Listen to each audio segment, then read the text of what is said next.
Edificações grandes, né? Igual você falou, às vezes o potencial calorífico ali não é tão grande assim. Só que uma coisa que a gente não pode deixar de mencionar são que, né, edificações muito grandes ali sempre precisam de uma rota de fuga, né? E às vezes o pessoal nunca teve contato com edificações tão grandes assim e não sabe que toda edificação muito grande ela precisa ali ter suas rotas de fuga exatamente para poder facilitar esse processo do pânico em específico, né? Essa rota de fuga aí, quando que ela é necessária? Quando é que a gente pode falar que a rota de fuga ali é indispensável para uma edificação? A rota de fuga, quando eu citei lá no item básico de um projeto, quando eu falei de sinalização, ela já vai direcionar essa rota de fuga. Então, desde o projeto mais simples ao mais complexo, a rota de fuga ela tem que estar sinalizada para a população daquela edificação conseguir sair com segurança dela. Aquelas plaquinhas de saída, né, que o pessoal costuma ver.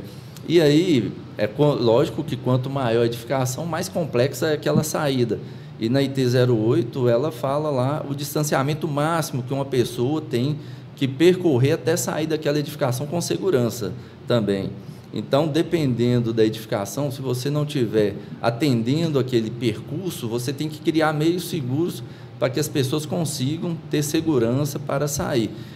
Dá um exemplo simples aqui de um prédio residencial ou comercial aí, de 4, 6 ou mais andares, né, onde, dependendo do que ele for utilizado ali, de acordo com o enquadramento legal, você vai ter que ter uma escada protegida. Ou seja, o prédio tem um elevador para o pessoal sair, mas não vai ser a rota segura de fuga. Então, vai ter a sinalização que não pode utilizar o elevador e vai ter a sinalização para utilizar a escada protegida, com porta corta-fogo e a parede com resistência ao fogo, para que dê condições de fuga com segurança daquela população ali, que está em andares mais altos, né, e o fogo está no andar mais baixo, mas elas conseguem sair com segurança. Isso é uma parte muito importante, né, Eduardo, de todos os projetos de engenharia no geral, porque se a pessoa for fazer esse dimensionamento de todo o projeto dela e sem ter um conhecimento dessas rotas de fuga, às vezes o projeto dela pode dar muito errado e não ser aprovado, né? Porque se ele vai considerar ali largura dos corredores, largura das portas, né? Tudo isso aí exige uma largura mínima, um tamanho mínimo, né? Um espaçamento que tem que ser respeitado para poder facilitar exatamente nessas situações. É isso mesmo? Exatamente. E através do cálculo que é feito, né, das saídas de emergência da população, que é definido essa largura, né, de aberturas, seja de porta, corredores, para que as pessoas saiam com segurança. E tem a largura mínima também que deve ser atendida. Caso você faça o cálculo, meu cálculo deu 50 centímetros aqui a abertura dessa porta, mas você chega lá, a abertura mínima é 80, você tem que atender o mínimo exigido da legislação. E quando isso é feito de forma incorreta, pode gerar uma série de problemas, né, cara? Exatamente. A gente teve aquela situação que a gente, infelizmente, sempre usa de exemplo da Boate Kiss, né? Um lugar que não tinha aquele dimensionamento talvez ideal, as rotas de fuga não estavam muito bem sinalizadas. É uma situação que, num caso de pânico, ali pode acontecer facilmente. O caso da Boate Kiss, inclusive, eu tive numa palestra do Corpo Bombeiro em BH, onde tinha um sargento que acompanhou essa análise desse sinistro lá, infelizmente, na época. Ele comentou que um dos fatores que interferiu muito lá para a propagação daquele incêndio foi um extintor de incêndio próximo ao palco que estava descarregado.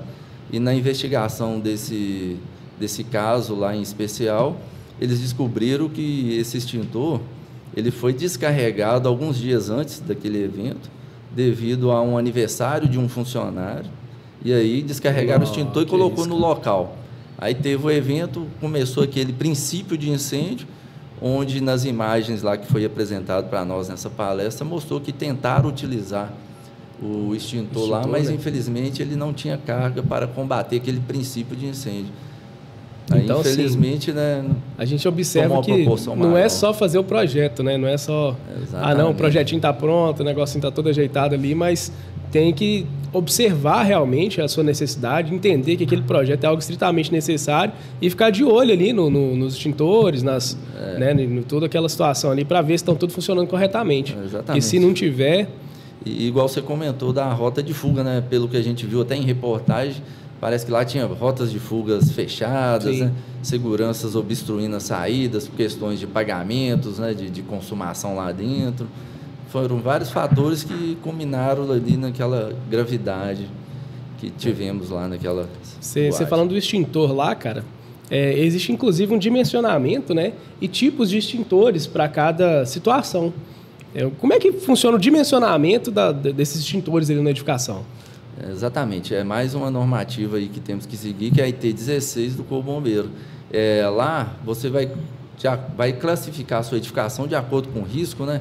É o risco baixo, médio ou alto, e de acordo com esse risco, volta lá naquela capacidade calorífica lá, né, dos megajoules, né, que você vai classificar qual tipo de extintor, né? Se vai ser um 2A, 20 BC, se vai ser um 3A, 40 BC, 4A, 40 BC.